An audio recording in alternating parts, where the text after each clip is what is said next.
जैसे कि मैंने आपको बताया था कि स्टार्टिंग के 4-5 लेक्चर्स जो होंगे वो थ्योरेटिकल होंगे, उसमें हम बेसिकली थ्योरी कवर करेंगे कि एटम्स कैसे डिस्कवर हुए और किसने किसने क्या क्या थ्योरी दी। फिर हमने एटम्स को ये कैसे हम इस रिजल्ट पे पहुंचे कि atoms can be divided into electron, proton and neutron, इसकी भी अलग अलग डिस्कवरीज हुई। ठीक है, तो इन सारी डिस्कवरीज को देखेंगे। जब इन सब की डिस्कवरी हो जाएगी तब एक कॉन्सेप्ट आएगा कि आखिरकार ये electron, proton and neutron atom में एग्जिस्ट कैसे करते हैं, इनकी प्लेसमेंट क्या कैसे होती है एटम में। तो यहाँ तक तो आपका रदरफोर्ड मॉडल का थ्योरी है, बेसिकली जरूरी भी है क्योंकि it's just like a story that you have to read, that you have to understand. ठीक है, और उसके बाद हम पढ़ेंगे जो कैलकुलेशन वाला पार्ट आता है, जो एक्चुअल पार्ट है, जो नया आपको लगेगा। ये सब तो आप ऑलरेडी पढ़े भी होंगे।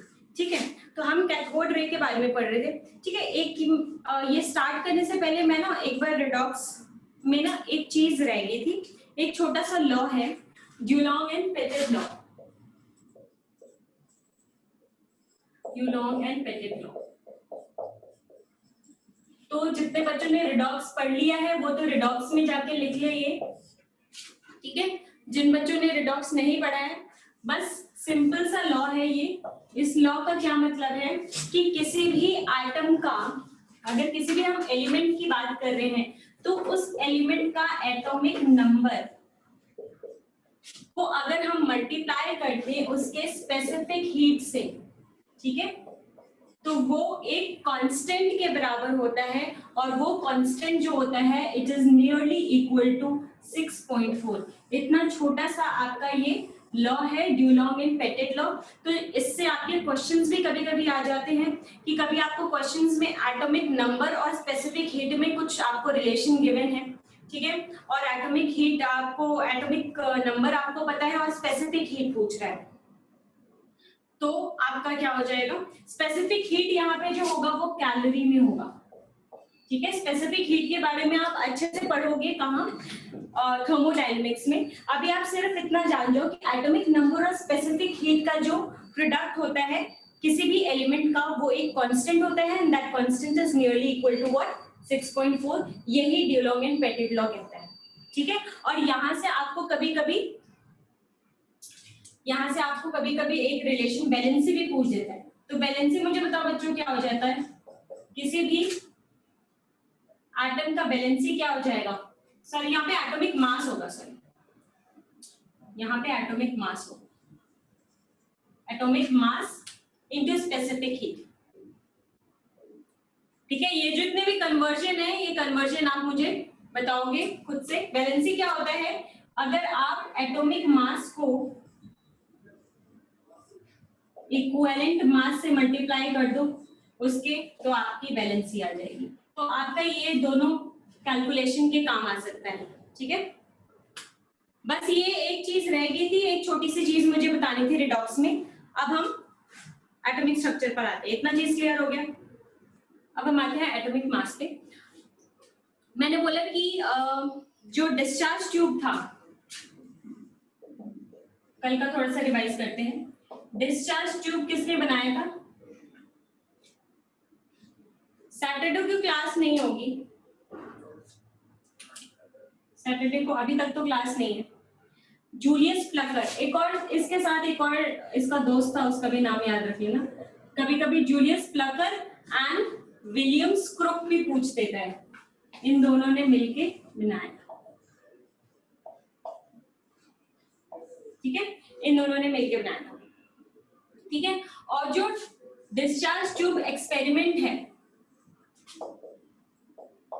एक्सपेरिमेंट ये भी किसने पहली बार परफॉर्म किया था, डिस्चार्ज ट्यूब एक्सपेरिमेंट कह लो या कैथोड रे एक्सपेरिमेंट कह लो, ये भी इन दोनों ने ही मिलके परफॉर्म किया था।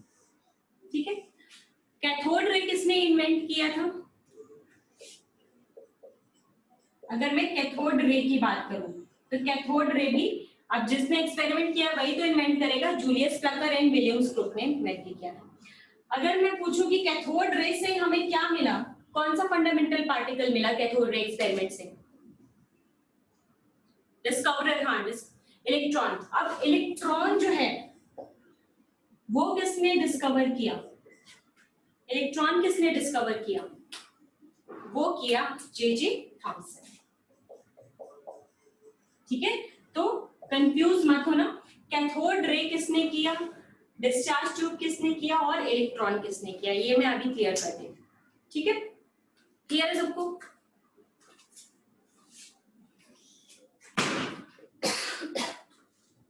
चलो, अब आपको पता है कि एक्सपेरिमेंट में क्या किया था, वो कंडक्टिविटी ऑफ गैसेस के बारे में देख रहे थे, पता कर रहे थे, और उन्होंने ये देखा कि नॉर्मली जो गैसेस होते हैं वो क्या होते हैं, बैड कंडक्टर ऑफ इलेक्ट्रिसिटी होते हैं। जूलियस प्लकर को ये, एक तो उसने पहले एक बात सिद्ध की कि at very low pressure and very high voltage gases behave as a good conductor of electricity, और उसने एक और चीज किया, ऑब्जर्व की एक इनविजिबल रेस कुछ पैदा होती हैं इतने लो प्रेशर पे और इतने हाई वोल्टेज पे, कुछ इनविजिबल रेस पैदा होती हैं, और ऐसा लगता है कि वो रेस कैथोड से किसकी तरफ आ रही है, कैथोड से ओरिजिनेट होते हुए किसकी तरफ आ रही है, एनोड की तरफ आ रही है, इसीलिए उसने नाम दिया कैथोड रे। ठीक है, तो कैथोड रे और कंडक्टिविटी ऑफ गैसेस के बारे में दो चीजें यहां से पता लगी। तो कंडक्टिविटी ऑफ गैसेस देखो, अब जब कैथोड रे प्रोड्यूस हो रहे थे, cathode rays are what, cathode rays basically क्या है, बहुत सारे इलेक्ट्रॉन्स का मूवमेंट, रे ऑफ इलेक्ट्रॉन्स का मूवमेंट, है ना। जब कैथोड रे प्रोड्यूस हो रहे थे, ये जो बात है ये है आपकी अराउंड 1859 की। ठीक है, ये 1859 की बात हो रही है कि जब डिस्चार्ज ट्यूब एक्सपेरिमेंट हुआ, कैथोड रेज प्रोड्यूस हुए। तो जब मैंने बोला कैथोड रेज प्रोड्यूस हुए, आपने हाइड्रोजन का एटम देखा, तो हाइड्रोजन का एटम आयोनाइज हो गया था। ठीक है, क्योंकि इतने हाई वोल्टेज और इतने लो प्रेशर पे क्या हो रहा था, गैसेस क्या हो जा रहे थे, आयोनाइज हो जा रहे थे, और आयोनाइज होने की वजह से वो क्या कर रहे थे, इलेक्ट्रॉन दे रहे थे हमें। ठीक है, तो हाइड्रोजन लिया, हाइड्रोजन के एटम ने एक इलेक्ट्रॉन दे दिया, नाइट्रोजन लिया, नाइट्रोजन के एटम ने भी एक इलेक्ट्रॉन दे दिया, और ऑक्सीजन लिया, और ऑक्सीजन के भी आयन ने एक इलेक्ट्रॉन दे दिया। ठीक है, अब यहाँ पे दो तरह के चार्ज प्रोड्यूस हो रहे हैं, लेकिन जो जूलियस प्लकर और विलियम्स क्रुक थे, उन्होंने सिर्फ किस पे ध्यान दिया कि कुछ रेस प्रोड्यूस हो रही हैं, कहां से जा रही हैं, जो कि कैथोड से एनोड की तरफ जा रही हैं, लेकिन सेम टाइम पे कुछ पॉजिटिव रेस भी प्रोड्यूस हो रही थी। ठीक है, और वो कहां पे जा रही होंगी, कैथोड की तरफ। ठीक है, लेकिन उन्होंने उतना ध्यान नहीं दिया। मोर ओवर, मुझे बताओ इलेक्ट्रॉन क्यों नहीं ध्यान दिया, इसका भी मैं रीजन बता देती हूँ। आज हम मतलब ज्यादातर मैं बातें ही करूंगी, आप समझोगे, जहां पे लिखना होगा मैं आपको बता दूंगी। ठीक है, अब इसका बेसिक समझना है हमें कि देखो पॉजिटिव भी प्रोड्यूस हो रहे हैं, नेगेटिव भी प्रोड्यूस हो रहा है, लेकिन नेगेटिव इलेक्ट्रॉन पे क्यों ध्यान गया, इस पे क्यों नहीं ध्यान गया, क्योंकि आपको पता होगा कि इलेक्ट्रॉन क्या होता है, इलेक्ट्रॉन का मास क्या होता है, कम होता है, it's very less as compare to mass of any positive charge. ठीक है, किसी भी पॉजिटिव आयन के कंपैरिजन में अगर इलेक्ट्रॉन का मास देखेंगे तो वो क्या होगा, बहुत ही कम होगा, है ना। मानते हो इस बात को सब? अब जब कम मास वाला कोई चीज ट्रैवल कर रहा है तो वो ज्यादा स्पीड से ट्रैवल कर रहा होगा, है ना, वो ज्यादा स्पीड से ट्रैवल कर रहा होगा, और वो क्या करेगा, अगर जिंक सल्फाइड का लेयर यहाँ पे भी लगा है और यहाँ पे भी लगा है, ठीक है, और वो इस तरफ ट्रैवल कर रहा है, और कुछ रेस छोटे छोटे जो हैं वो इस तरफ ट्रैवल कर रहे हैं, ज्यादा इफेक्टिवली कौन ज्यादा जल्दी पहुंचेगा एनोड की तरफ, जिसका मास कम होगा, जिसका स्पीड ज्यादा होगा, तो इलेक्ट्रॉन पहुंचेगा। ठीक है, क्यों, क्योंकि इसकी स्पीड ज्यादा है। अगर स्पीड ज्यादा है तो पेनिट्रेटिंग पावर भी किसकी ज्यादा होगी, इलेक्ट्रॉन्स की, तो वो इजीली यहाँ पे जो एनोड लगा हुआ था उसको क्या कर रहा था, पेनिट्रेट कर दे रहा था, और यहाँ पे फ्लोरेसेंस ग्रीन कलर का हमें प्रोड्यूस हो रहा था।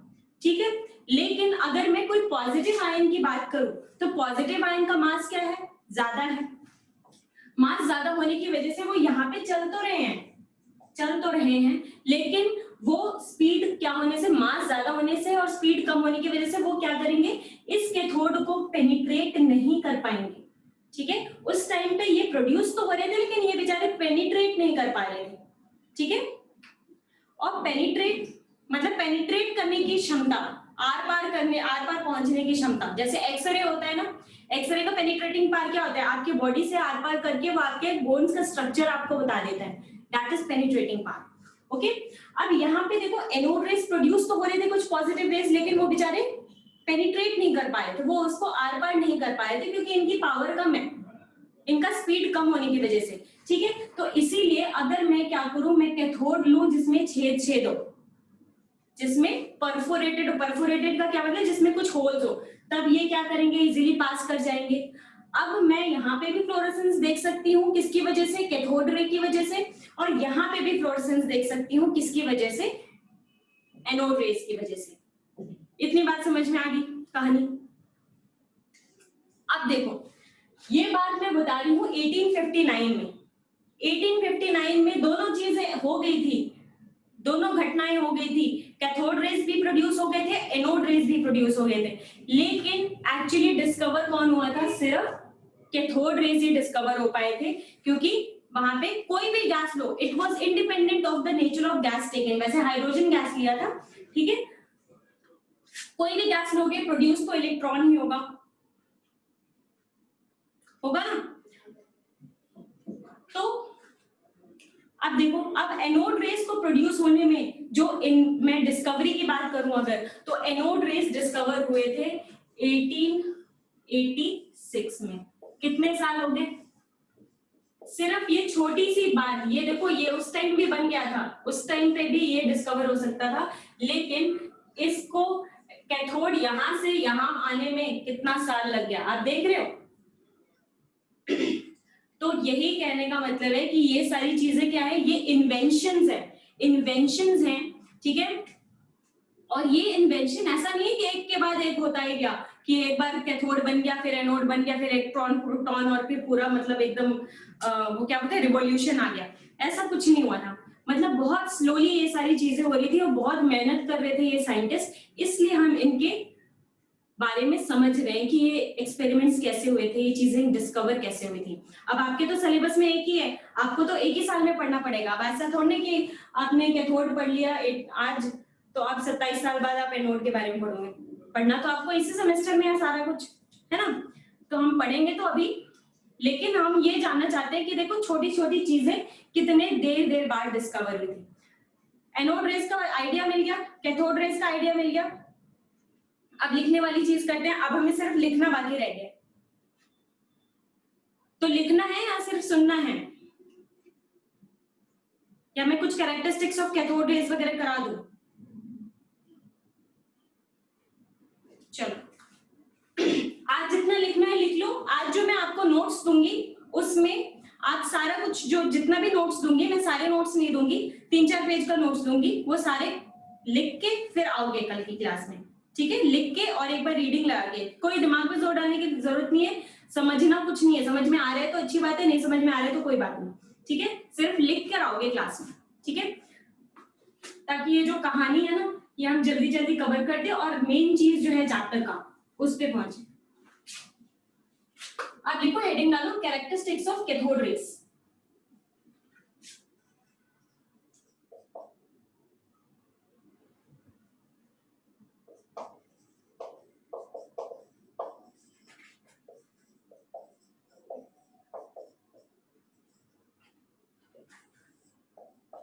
कैरेक्टरिस्टिक्स ऑफ कैथोड रेज, ऐसी क्या प्रॉपर्टीज थी जो कैथोड रेज शो कर रहे थे। सबसे पहली प्रॉपर्टी तो आपको पता ही है कि उसपे चार्ज क्या था। Cathode rays are what, they are beam of electrons, है ना, दे आर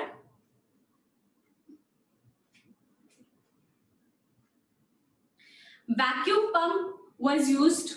एक सेकंड, मैं वैक्यूम, एक बच्चा क्वेश्चन पूछ रहा है, मैं आपको बता दूं वो क्वेश्चन क्या है, कि vacuum means absence of air. Okay, ठीक है, हाँ, वैक्यूम मतलब एब्सेंस ऑफ एयर है, लेकिन जो वैक्यूम पंप था वो किस लिए यूज हो रहा था। Vacuum pump was used to decrease the pressure को डिक्रीज करने के लिए, थोड़ा बहुत वैक्यूम लाइक एनवायरनमेंट क्रिएट करने के लिए। ऐसा नहीं है कि एकदम प्रेशर एकदम वैक्यूम ही क्रिएट कर दिया, इतना आपको प्रेशर कम करने के लिए तो वैक्यूम की जरूरत होगी ना, वैक्यूम पंप की। जे थॉमसन ने वही क्या किया, लड्डू खाने आ गया था, उसने बोल दिया कि इसका नाम इलेक्ट्रॉन है, ये नेगेटिव रेज है और ये बीम ऑफ इलेक्ट्रॉन है और नेगेटिव रे है और इसका नाम इलेक्ट्रॉन है। मेहनत तो सारे बेचारे जूलियस प्लकर और इन विलियम्स क्रुक ने की थी, डिस्चार्ज ट्यूब बनाया, सारा एक्सपेरिमेंट किया, जबकि उस टाइम एनोड रेज भी प्रोड्यूस हो गए थे, लेकिन उनको सिर्फ क्रेडिट मिला कि कैथोड रेज का इन्वेंशन किया और फिर और डिस्चार्ज ट्यूब का इन्वेंशन किया। So the vacuum pump was used to create vacuum like environment, pressure कम करने के लिए सिर्फ यूज हुआ था, एकदम वैक्यूम नहीं था। अगर एकदम वैक्यूम होता तो गैसेस क्या होते हैं, एकदम कम हो जाते, ठीक है, गैसेस होते ही नहीं इनफैक्ट, ठीक है। तो सबसे पहले लिखेंगे कि जो कैथोड रेज जो ट्रैवल कर रहे थे वो कैसे ट्रैवल कर रहे थे, they were travelling in straight line. अगर जिगजैग ट्रैवल कर रहे होते तो वो क्या यहाँ पे कंटिन्यूअस आपको फ्लोरेसेंस दे पाते, अगर जिगजैग ट्रैवल करते तो दे पाते नहीं। तो इससे एक चीज हमारी सिद्ध हो गई क्या, कि cathode rays are travelling in straight line, ठीक है। पहला पॉइंट लिखेंगे, cathode rays travel in straight line.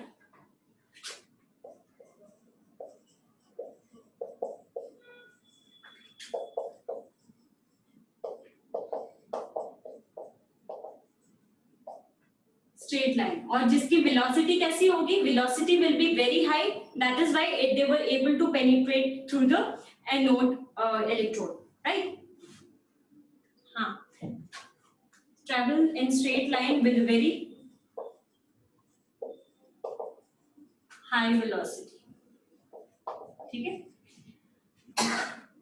High velocity. अब मुझे बताओ, जो लाइट है, लाइट भी स्ट्रेट लाइन में ट्रैवल करती है ना, और जब लाइट आपके ऊपर पड़ती है तो शैडो बनता है। शैडो क्यों बनता है, क्योंकि वो क्या करता है, स्ट्रेट लाइन में ट्रैवल करती है लाइट, ठीक है। सिमिलरली जब कैथोड रेज होंगे तो cathode rays are also travelling in straight line and they are nothing but the beam of electrons, और फ्लोरेसेंस वहां पे प्रोड्यूस हो रहा है, मतलब लाइट तो ऑलरेडी है, तो इसकी वजह से शैडो प्रोड्यूस होगा, है ना। So they are travelling in straight line with very high velocity and they produce what, shadows, ठीक है। तो लिखेंगे एंड दे प्रोड्यूस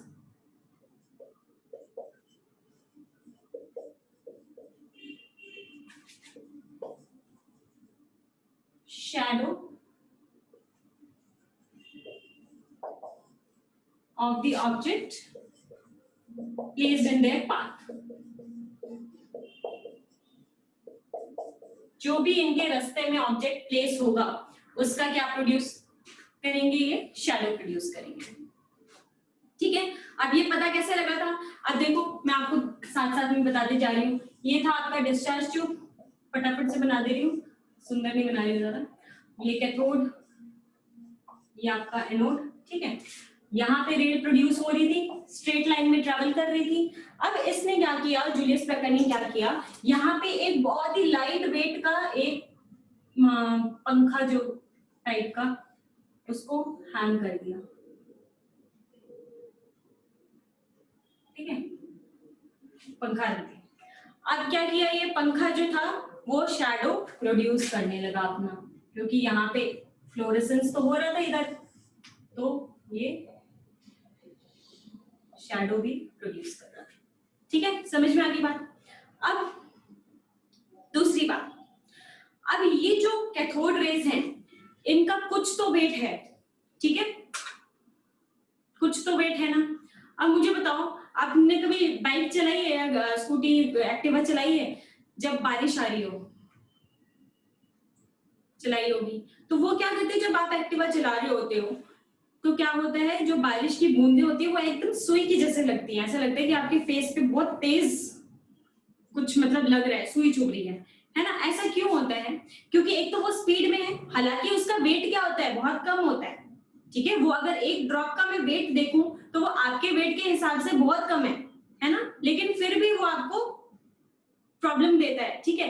क्यों, क्योंकि उसके पास बहुत ही ज्यादा स्पीड है, मतलब आपके पास भी कुछ स्पीड है और उसके पास भी, वो ऊपर से गिर रहा है उसके पास भी कुछ स्पीड है, इसकी वजह से क्या होता है, आपको वो दर्द होता है, ठीक है। मतलब उसके पास क्या है, एक मैकेनिकल इफेक्ट है। Similarly when talking about cathode rays, cathode rays का मैंने बोला था कि क्या होता है, देयर इलेक्ट्रॉन्स एंड इलेक्ट्रॉन्स का मास क्या होता है, हालांकि बहुत कम होता है, लेकिन ये इतना ज्यादा स्पीड में ट्रैवल कर रहे हैं जिसकी वजह से ये क्या प्रोड्यूस करेंगे, मैकेनिकल इफेक्ट प्रोड्यूस करेंगे। और ये कैसे पता चला कि जब ये प्रोड्यूस हो रहे थे तो ये क्या कर रहे थे, ये पंखे को क्या कर रहे थे, धीरे धीरे मूव कर रहे थे। जो पंखा प्लेस किया था हमने यहाँ पे लाइट पे, वो धीरे धीरे क्या होने लगा था, मूव करने लगा था, जिसके वजह से हमने ये जाना कि cathode rays are producing mechanical effect. ठीक है, दूसरा पॉइंट लिखेंगे,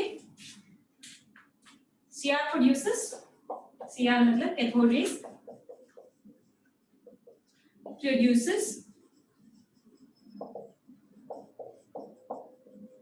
मैकेनिकल इफेक्ट। ठीक है, अब इसका समझिए ना कि अगर मैं स्मॉल पेडल को या स्मॉल फैन को, एक लाइट वेट फैन को प्लेस करूं, तो ये सब लिखवाने की तो जरूरत नहीं है ना, तो वो क्या करेगा, मूव करने लगेगा। कॉमन सेंस है, समझ में आ गई इतनी बात? ठीक है, so it produces mechanical effect. अब मुझे बताओ, अगर इसको कैथोड रेस को यहाँ पे मैं क्या करूं, इलेक्ट्रिक फील्ड और मैग्नेटिक फील्ड में प्लेस कर दूं, तो ये पॉजिटिव टर्मिनल है और ये नेगेटिव टर्मिनल है, तो क्या ये डिफ्लेक्ट होगा? बताइए, क्या ये डिफ्लेक्ट होगा? बिल्कुल होगा। कहां होगा? कहां होगा? Since it is what, it is negative, तो ये किस तरफ डिफ्लेक्ट होने लगेगा? पॉजिटिव की तरफ। ठीक है, वेरी गुड। ठीक है, क्योंकि आपको पता है कि पॉजिटिव चार्जेस क्या करते हैं, अट्रैक्ट करते हैं एक दूसरे को। तो नेक्स्ट हम लिखेंगे इसका कैरेक्टरिस्टिक्स कि when placed in electrical and magnetic field it gets deflected towards the positive terminal. ठीक है, देखो, when placed under electric field and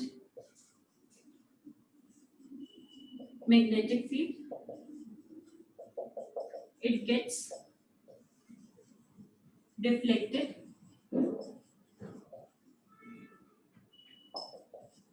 towards positive terminal। तो यहां से हमारे को एक चीज तो क्या होगी क्लियर कि they are negatively charge particles. ठीक है,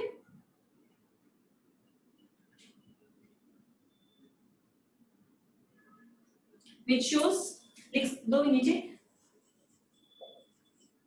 which shows that cathode rays are beam of negatively, दिख नहीं रहा, सुनाई तो दे रहा है, यहां तो दिख रहा हूं, यहां तक दिख रहे, which shows that cathode rays are beam of negatively charged particle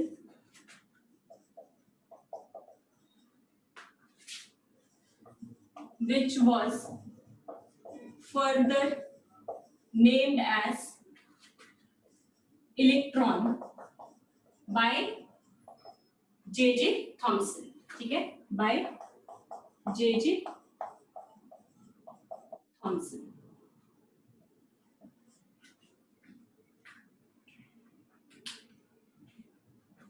समझ में आ गया? ठीक है, अब आते हैं नेक्स्ट पे।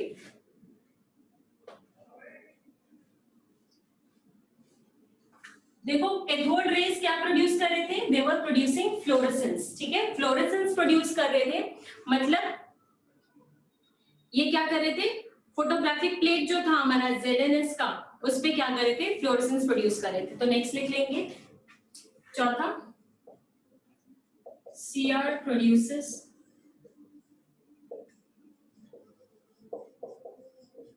फ्लोरेसेंस। ठीक है, मतलब ये क्या कर रहे होंगे, मतलब why it is happening, because they were penetrating through the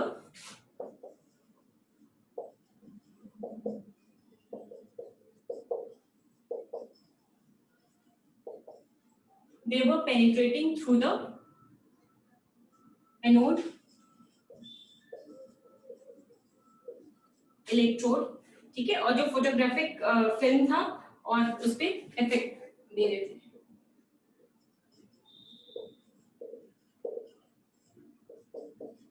giving effect on photographic plate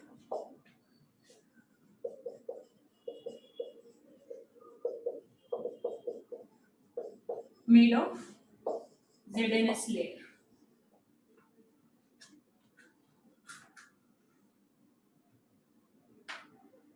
cathode rays and electrons, अगर बीम ऑफ इलेक्ट्रॉन्स है तो उसको हम कैथोड बोलेंगे। ठीक है, एनोड में, हाँ, एनोड का पेनिट्रेटिंग पार्ट था, एनोड रेस का, लेकिन उतना नहीं था, ठीक है। एनोड रेस का पेनिट्रेटिंग पार्ट था लेकिन उतना नहीं था जितना कैथोड रेस का था। इसीलिए हमने क्या किया, जब एनोड रेस को हम क्या कर रहे थे, पेनिट्रेट कराना चाह रहे थे, तो हमने कैथोड कैसा लिया, परफोरेटेड कैथोड लिया, मतलब cathode having holes in it, cathode plate having holes in it. समझ में आ गई इतनी बात? अब मुझे बताओ, कैथोड रेस चाहे कहीं से भी प्रोड्यूस हो, जो आपका रेशियो होगा चार्ज बाय मास का, वो सब में क्या होगा, सेम होगा। क्यों? देखो मैंने क्या स्टेटमेंट बोला है कि कैथोड रेस चाहे जो से कौन से भी गैस से भी प्रोड्यूस हो रही है, ठीक है, आपकी हाइड्रोजन गैस से हो रही है, हीलियम गैस से हो रही है, आर्गन गैस से हो रही है, कोई सी भी गैस से हो रही है, उसका जो चार्ज बाय मास का रेशियो है वो हमेशा सेम रहेगा। क्यों? क्योंकि एक्चुअली प्रोड्यूस क्या हो रहा है, कैथोड रेज में हम किसका मास ले रहे हैं, इलेक्ट्रॉन का, और इलेक्ट्रॉन का मास क्या होगा, फिक्स्ड है, इलेक्ट्रॉन का चार्ज क्या है, फिक्स्ड है, ठीक है। तो इसका चार्ज बाय मास रेशियो भी क्या होगा, चाहे कोई भी गैस से लो, चार्ज बाय मास रेशियो इसका क्या रहेगा, फिक्स रहेगा। या फिर मैं ऐसा भी कह सकती हूँ कि जो कैथोड रेज हैं वो क्या नेचर ऑफ गैस पे डिपेंड करेंगे, नहीं डिपेंड करेंगे। चाहे आप देख रहे थे कि हाइड्रोजन गैस लेने पे भी इलेक्ट्रॉन प्रोड्यूस हो रहा था, ऑक्सीजन पे भी, हीलियम पे भी, सब भी लोगे, कुछ भी लोगे, तो आपका रे जो प्रोड्यूस हो रहा है नेगेटिवली चार्ज, वो हमेशा क्या रहेगा, फिक्स्ड रहेगा, ठीक है, इलेक्ट्रॉन ही रहेगा। लेकिन अगर मैं यही सवाल पूछूंगी कि क्या anode rays nature of gas पे डिपेंड करेंगे,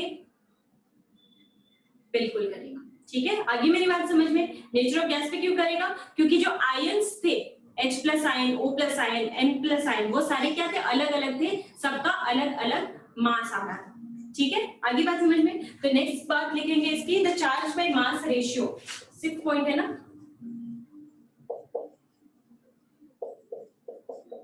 चार्ज बाय मास रेशियो, इसको हम बोलते हैं, is known as specific charge,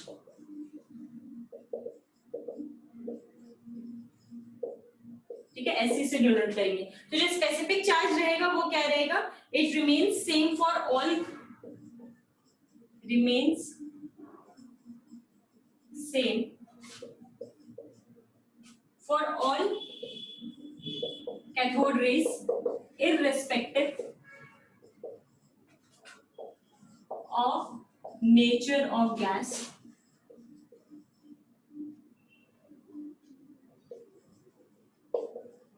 taken inside the discharge tube, ठीक है।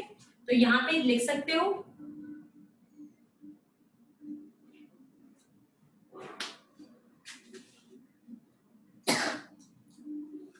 ठीक है, charge by mass ratio is known as specific charge and it remains same for cathode rays. देखो जब इलेक्ट्रॉन डिस्कवर हो गया तो अब इलेक्ट्रॉन का हमने मास भी निकाला, ठीक है, इलेक्ट्रॉन का हमने चार्ज भी देखा, तो वहां से पता लगा।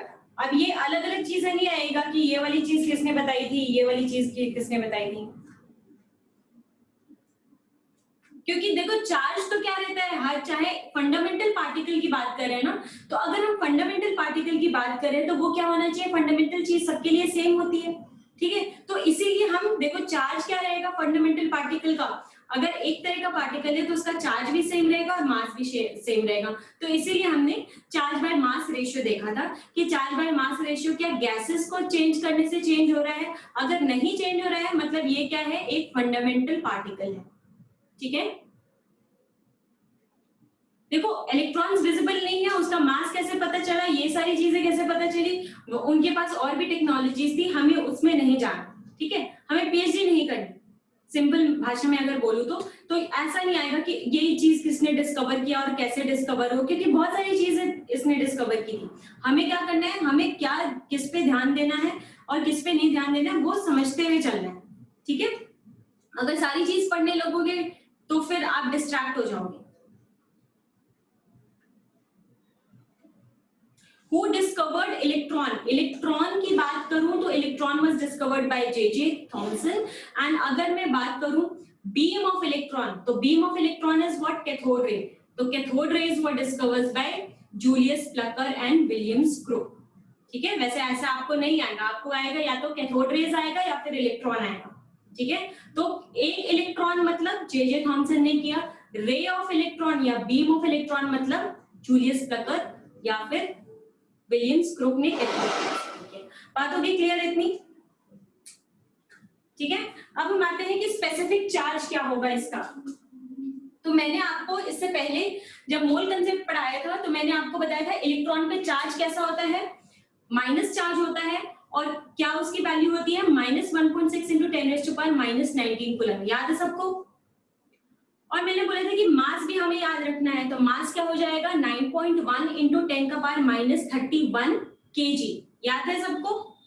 तो क्या हम चार्ज बाय मास का रेशियो निकाल सकते हैं? बिल्कुल निकाल सकते हैं। तो स्पेसिफिक चार्ज क्या हो जाएगा इलेक्ट्रॉन का, स्पेसिफिक चार्ज ऑफ इलेक्ट्रॉन, अगर आप दोनों को डिवाइड करो, तो मैं डिवाइड नहीं कर रही हूं, आप लोगों को याद रखना है। ठीक है, तो क्या कर लोगे इसको 1.76 इंटू 10⁻11, क्या यूनिट होगा इसका स्पेसिफिक चार्ज, चार्ज बाय मास मतलब कूलम बाय केजी। तो ये हो जाएगा आपका स्पेसिफिक चार्ज किसका, इलेक्ट्रॉन। ठीक है, चार्ज क्या हो जाएगा mass, charge on electron, charge on electron हो जाएगा -1.6 इंटू 10⁻19 कूलम, और मास ऑफ इलेक्ट्रॉन वो हो जाएगा आपका 9.1 इंटू 10⁻31 kg। और इसका सिंबल कैसे होता है, नीचे नहीं दिख रहा, फिर से चलो मैं बोल रही हूँ, आप लिख लो 9.1 इंटू 10⁻31 kg। और सिंबल कैसे हम रिप्रेजेंट करते हैं, नेक्स्ट पॉइंट लिख लो सिंबल का। तो हम कैसे रिप्रेजेंट करते हैं इसको,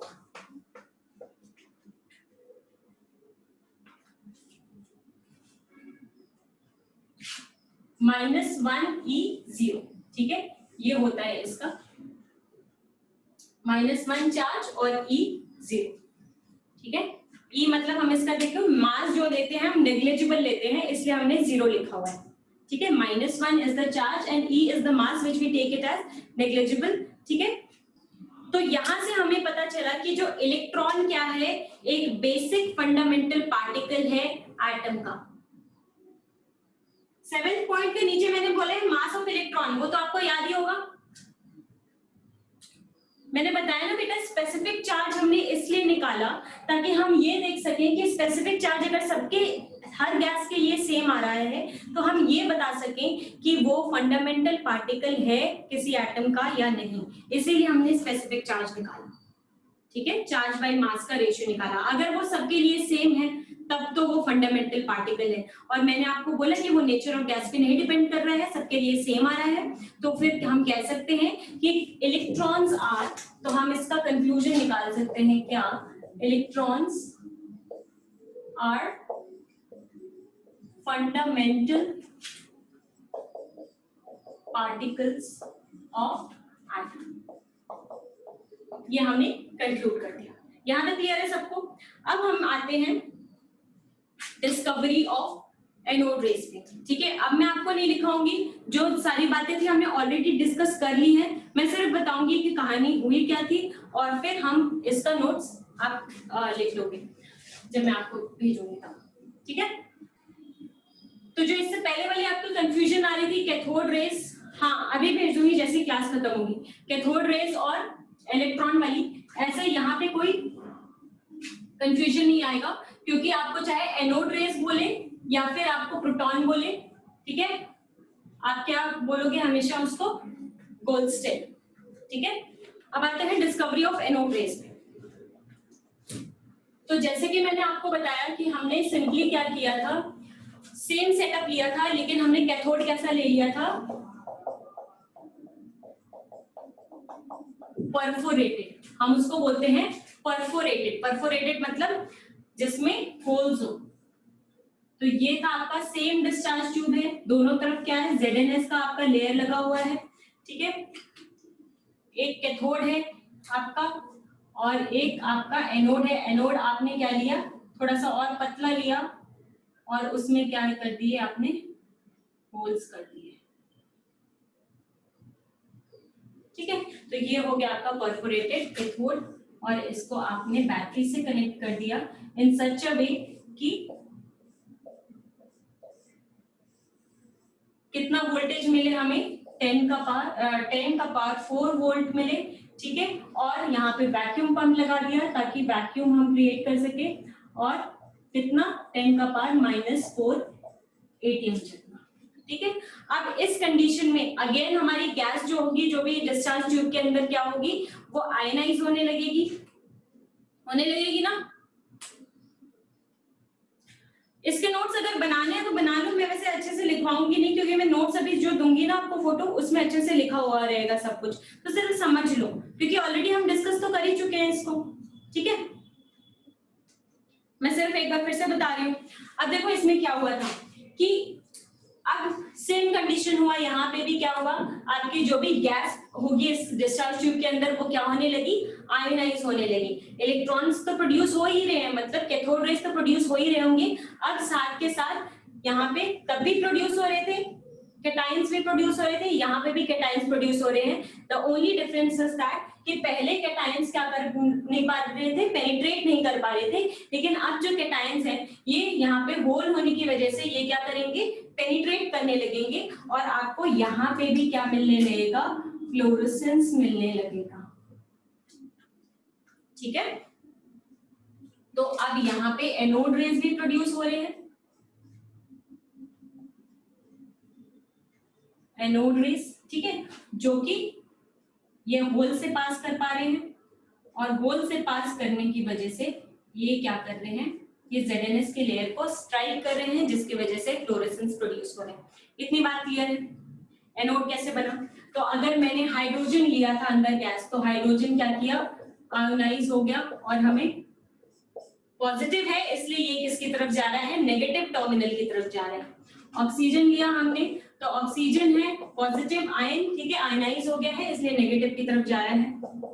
नाइट्रोजन क्या हो रहा है, ये भी नेगेटिव। अभी हमारा ध्यान किसमें है, सिर्फ पॉजिटिव आयंस की तरफ है, ठीक है। And it was discovered by Goldstein, ठीक है, गोल्डस्टाइन ने इसको डिस्कवर किया था।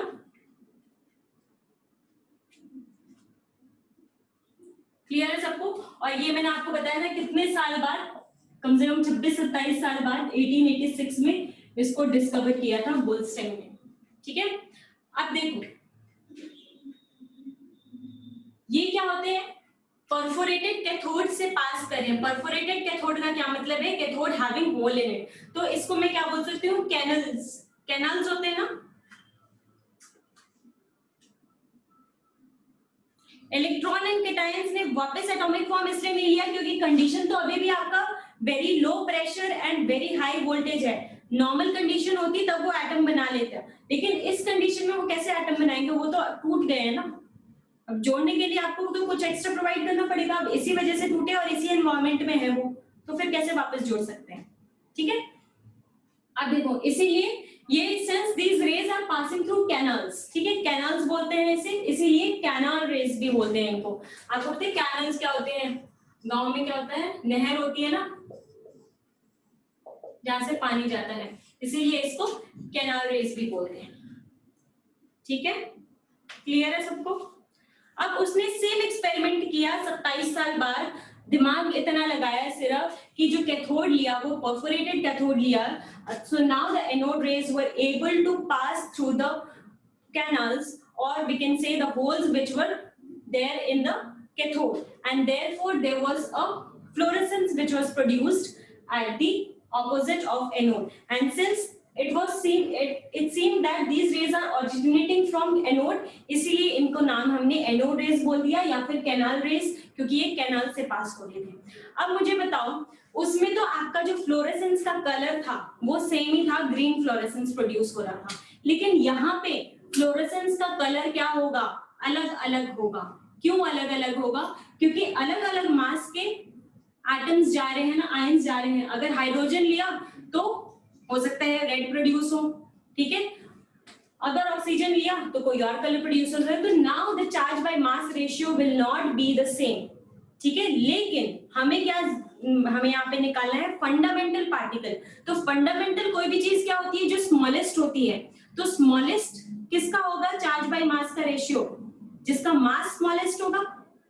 चार्ज तो सबका सेम ही है, ठीक है, मास किसका कॉमन होगा सबसे स्मॉलेस्ट, बताओ कौन से एलिमेंट का मास सबसे कम होता है, हाइड्रोजन का। इसीलिए हाइड्रोजन आयन को हम क्या बोलते हैं, प्रोटॉन भी बोलते हैं, क्योंकि इलेक्ट्रॉन तो निकल गया उसमें से।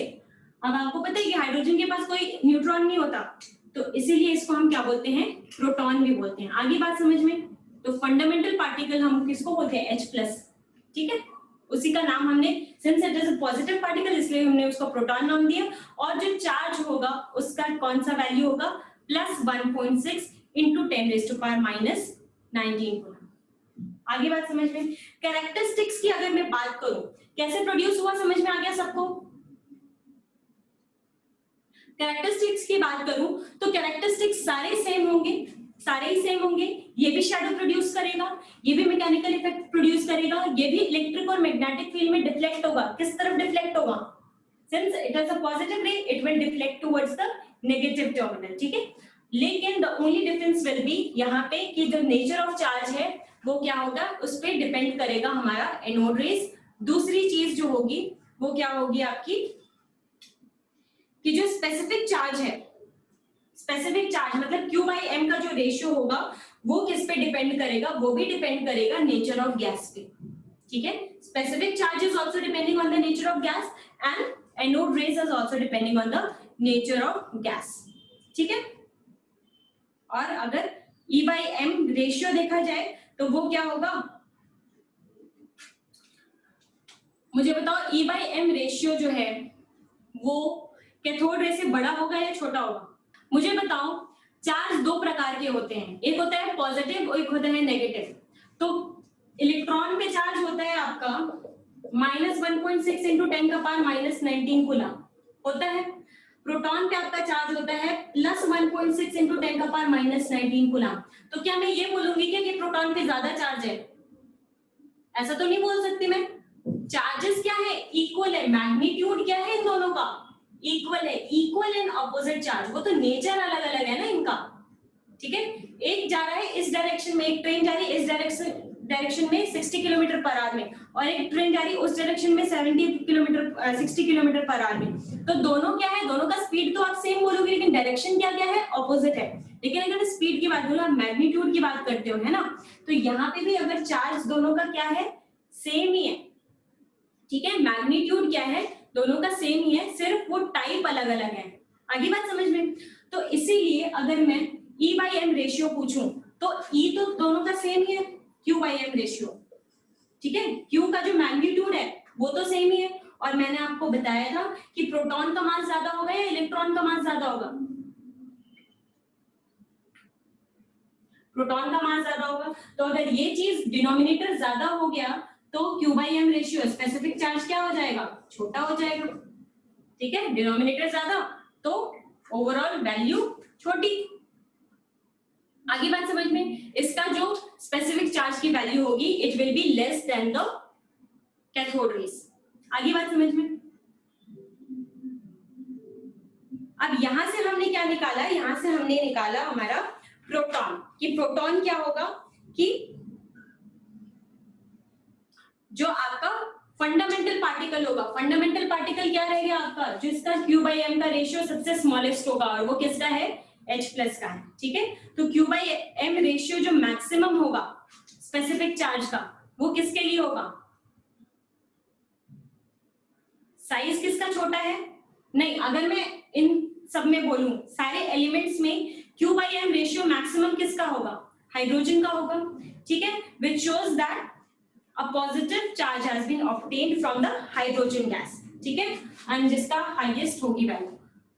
तो इसीलिए हम प्रोटॉन को कैसे रिप्रेजेंट करते हैं, 1H1, क्योंकि एक तो उसमें इलेक्ट्रॉन होते हैं, प्रोटॉन को हम सिंबॉलिकली 1H1 से भी रिप्रेजेंट करते हैं या फिर H+ से भी रिप्रेजेंट करते हैं, कि एक तो इलेक्ट्रॉन है और एक प्रोटॉन है, इसमें तो प्रोटॉन ही है, इलेक्ट्रॉन तो निकल गया, ठीक है। इसी को हम क्या बोलते हैं, प्रोटॉन। आगे बात समझ में। अब मुझे बता सकता है कोई चार्ज कितना होगा प्रोटॉन पे,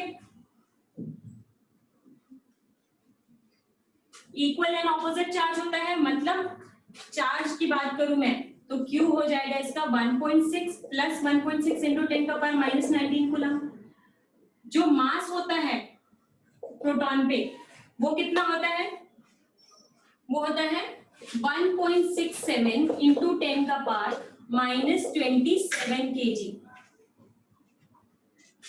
1.67 इंटू 10 का पावर माइनस 27 kg। और इलेक्ट्रॉन का किस रेंज में था, 10 का पावर माइनस 31, याद करो 10 का पावर माइनस 31 kg था, और इसका क्या है 10 का पावर माइनस 27 kg है, मतलब 10 का पावर 3 का ऊपर नीचे है ना, ऑलमोस्ट 10 का पावर 3 का ऊपर नीचे है। तो इसीलिए अगर मैं मास ऑफ प्रोटॉन और मास ऑफ इलेक्ट्रॉन को कंपेयर करूं तो nearly it is equal to 1840 times of mass of electron. इसीलिए जब आप एटॉमिक मास क्या कैलकुलेट करते हो तो आप मास ऑफ इलेक्ट्रॉन नहीं कैलकुलेट करते हो, क्योंकि मास ऑफ इलेक्ट्रॉन क्या होता है, कम से कम 2000 गुना कम होता है मास ऑफ प्रोटॉन से। आगे बात समझ में, ठीक है, इतनी बात समझ में आ गई। अब देखो इलेक्ट्रॉन डिस्कवर हो गए, प्रोटॉन डिस्कवर हो गए। अब ये सारी चीजें जब डिस्कवर हो गई, ये विनोद तुम सही वाले सही वाले विनोद हो या वो वाले विनोद हो, मीम वाले विनोद हो? विनोद भी आया है। विनोद चले जाओ यहाँ से, नहीं तो आप हो जाओगे ब्लॉक एडमिन बैठा हुआ है यहाँ पे, तो अपने रियल नेम से आओ बेटा। अरे खुलने दो, जब खुल जाएगा तो हम अच्छे से मजाक करेंगे, लेकिन अभी थोड़ा मजाक करने का थोड़ा टाइम ऐसा चल रहा है कि हम इतना मजाक नहीं कर सकते ना। तो क्लास में हम फुल ऑन मस्ती करके पढ़ाई करते हैं, लेकिन इस टाइम पे क्या होता है, आपका एडमिन भी हमें ऑब्जर्व करते रहते हैं कि कौन कौन आया है।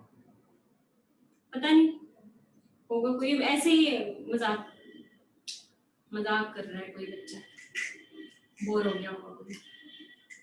एनीवेज आगे बात समझ में। अब हमारे इलेक्ट्रॉन डिस्कवर हो गए, प्रोटॉन डिस्कवर हो गए। किसी को इन दोनों की डिस्कवरी में डाउट कोई? ठीक है, जितनी चीजें इंपॉर्टेंट थी मैंने सारी चीजें बता दी हैं। रिसर्च मत करने लगना, तुम लोग ना साइंटिस्ट बनने लगते हो। साइंटिस्ट नहीं बनना, हमें डॉक्टर या इंजीनियर बनना है, ठीक है, या फिर आगे हम डिसाइड करेंगे हमें साइंटिस्ट बनना है कि नहीं बनना है। तो हमारा जो एम होना चाहिए उसके हिसाब से हमें पढ़ाई करनी है, ठीक है। अब आते हैं न्यूट्रॉन के बारे में कैसे पता चला। जब इलेक्ट्रॉन और प्रोटॉन डिस्कवर हो गया इतने सालों बाद, ठीक है, अराउंड 25-30 साल के बाद, तब क्या हुआ, हमने एटम के, हम लोग खुश हो गए कि हमने तो सारे एटॉमिक पार्टिकल सारे डिस्कवर कर दिए। एक पॉजिटिव होता है, एक नेगेटिव होता है, और एटम भी न्यूट्रल होता है, मतलब हमने दोनों चीजें पता कर ली हैं। अब हम क्या करने चले कि एटम का मास पता करने चले गए। तो जब हमने मास पता किया तो हमने देखा कि जो भी मास ऑफ प्रोटॉन आ रहा है, ठीक है, उससे कहीं ज्यादा, नियरली डबल आ रहा है मास ऑफ एटम, ठीक है। और मास ऑफ इलेक्ट्रॉन तो नेग्लिजिबल है, उसका तो कोई मास हम कैलकुलेट करें या ना करें कोई फर्क नहीं पड़ता। तब हमें दिमाग में आया साइंटिस्ट के कि न्यूट्रॉन भी कोई मतलब ऐसा भी पार्टिकल है एक और जिसका मास नियरली इक्वल है किसके, प्रोटॉन के, जो एग्जिस्ट कर रहा है एटम में। एंड सिंस एटम न्यूट्रल है और पॉजिटिव और नेगेटिव हमने ऑलरेडी क्या कर दिया है, डिस्कवर कर लिया है, तो उसका हमने ये भी सोच लिया कि उसका ऊपर जो चार्ज होगा वो कैसा होगा, न्यूट्रल होगा, ठीक है। इतनी बात समझ में आ गई। अब वो चीज डिस्कवरी देखो हुई थी 1886 में। इलेक्ट्रॉन और प्रोटॉन डिस्कवर हो गया था, नियरली अबाउट 30 साल लगे थे इसको डिस्कवर होने में। लेकिन आपको जान के हैरानी होगी कि न्यूट्रॉन को डिस्कवर हुए अभी मुश्किल से 100 साल भी नहीं हुए, ठीक है, 100 साल हुए होंगे, ठीक है।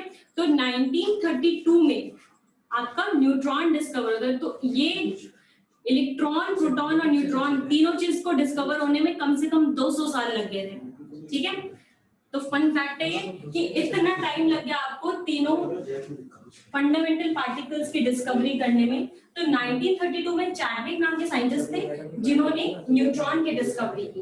और मैंने जैसे कि आपको बताया था कि there are some nuclear reactions that are possible, जिससे हम न्यूक्लियर में चेंजेस करके, न्यूक्लियस में चेंजेस करके, बम्बार्डमेंट करा के हम नए एटम्स बना सकते हैं। तो वैसे ही क्या डिस्कवर हुआ था आपका न्यूट्रॉन। ठीक है, अब डिस्कवरी ऑफ न्यूट्रॉन पर आते हैं।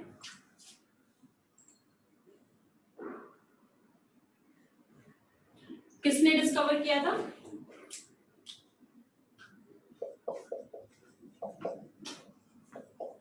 चैडविक ने 1932 में। ठीक है, याद करने की जरूरत नहीं, हिस्ट्री तो है नहीं।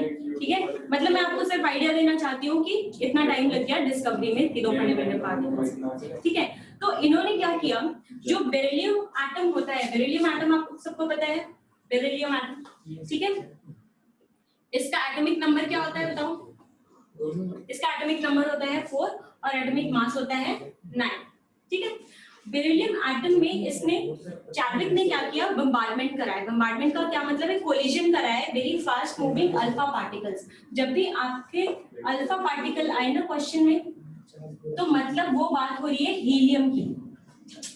ठीक है, 2He4 helium, fast moving helium की बात हो रही है। ठीक है, तो हीलियम से जब इसने बम्बार्डमेंट कराया 2He4, तो देखो एक नए चीज का आविष्कार हुआ यहाँ पे। कैसे? जब आप नॉर्मली जब बैलेंसिंग करते हो तो आप किसकी बैलेंसिंग करते हो? एटम्स की बैलेंसिंग करते हो। लेकिन ये एक न्यूक्लियर रिएक्शन है। ठीक है, न्यूक्लियर रिएक्शन का क्या मतलब है कि यहाँ पे जो एटम है उससे बम्बार्डमेंट करा रहे हैं, मतलब यहाँ पे न्यूक्लियस से हम छेड़छाड़ कर रहे हैं। तो यहाँ पे जब आप बैलेंस करोगे तो नंबर ऑफ इलेक्ट्रॉन्स और नंबर ऑफ, आप क्या बैलेंस करोगे? प्रोटॉन्स, मतलब प्रोटॉन्स एंड न्यूट्रॉन्स बैलेंस करोगे। ठीक है, ये चीजें बैलेंस करोगे। आगे बात समझ में? तो जब हमने देखा तो यहाँ से बना हमारा 4 to कितना होता है? एक तो कार्बन एटम बना यहाँ से। कार्बन एटम के अलावा एक और चीज बनी जिसका जो एटॉमिक नंबर था, मतलब जिसपे जो चार्ज था वो था 0 और जिसका मास क्या हमने ले लिया 1। ठीक है, तो यहाँ से आपका इस रिएक्शन से आपका क्या बना था? आपका न्यूट्रॉन बना था। क्लियर है इतना? So this is a nuclear reaction जिसको हम अच्छे से पढ़ेंगे केमिकल काइनेटिक्स में, रेडियो एक्टिविटी में। ठीक है, so this is the reaction for the discovery of neutron through a nuclear reaction by the bombardment of helium and fast moving alpha particles over the beryllium atom. Clear है? ठीक है, electron, proton, neutron. अब मुझे बताओ कि neutron जब form हुए तो ये कैसे होंगे? न्यूट्रल नेचर के होंगे।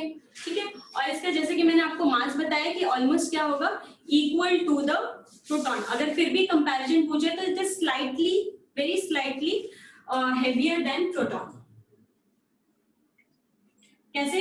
इसका भी होता है, इसका 1.67 into 10 का पावर -27 kg, ये है आपका प्रोटॉन। और अगर न्यूट्रॉन की बात करो तो 1.67 10 का पावर -27 kg, तो ये होता है आपका 1.6732।